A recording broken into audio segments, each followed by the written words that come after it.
Hi guys, welcome back to my channel. ఈరోజు కాకరకాయ fry ఎలా చేయాలో చూపిస్తానండి. Simple and tasty process. ఇలా కాకరకాయలు సన్న ముక్కలుగా కట్ చేసుకోవాలండి. తర్వాత ఒక పాన్ తీసుకొని ఆయిల్ వేసుకొని ఆవాలు, జీలకర్ర, కొంచెం పచ్చెనగపప్పు వేసుకొని బాగా వేపుకోవాలండి. ఇవి కొంచెం వేగాక మనం ముందుగా తరిగి పెట్టుకున్న కాకరకాయలు కూడా వేసుకొని బాగా ఇలా ఫ్రై చేసుకుంటూ ఉండాలండి. త్వరగా వేగడానికి ఒక స్పూన్ సాల్ట్ అయితే వేసుకొని బాగా కలిపేసుకోండి. ఒక పావు టీ స్పూన్ పసుపు కూడా వేసుకోండి. ఇలా వేసుకొని అడుగు నుంచి బాగా కదుపుకుంటూ ఉండాలి, అడుగంటకుండా ఉంటుందండి.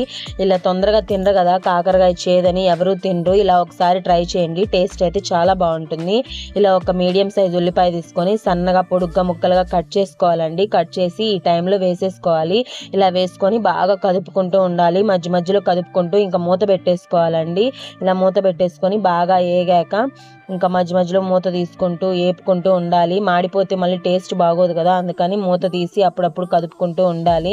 ఇలా కదుపుకున్నాక చూసారు కదా, ఈ టైంలో కొంచెం వేగిపోయాక ఇంకా దీంట్లో బెల్లం అయితే వేసుకోవాలండి. ఈ మాత్రం బెల్లం వేసుకుంటే సరిపోతుంది. ఇలా బెల్లం కరిగిపోయేలాగా బాగా వేపుకోవాలి మొత్తాన్ని. ఇలా బెల్లం వేస్తే చేదుని బ్యాలెన్స్ చేస్తుందండి, అందుకే కొంచెం బెల్లం అయితే యాడ్ చేశాను. షుగర్ అంత హెల్దీ కాదు కాబట్టి బెల్లం అయితే యాడ్ చేశాను. మీరు ఇలా ట్రై చేయండి, చాలా బాగుంటుంది. ఇలా మొత్తం బెల్లం కరిగిపోయేలాగా బాగా వేపుకున్నాం కదా, మధ్య మధ్యలో ఇలా మూత పెట్టుకుంటూ ఇలా కదుపుకుంటూ ఉండాలి.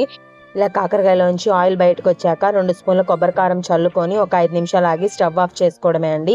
కాకరకాయ ఫ్రై రెడీ అయిపోతుంది. పప్పులోకి కానీ సాంబార్లోకి టేస్ట్ చాలా బాగుంటుంది. మీరు ఒకసారి ట్రై చేయండి. నచ్చితే నా video please like, share, subscribe చేసుకోండి. Thank you for watching. Bye guys.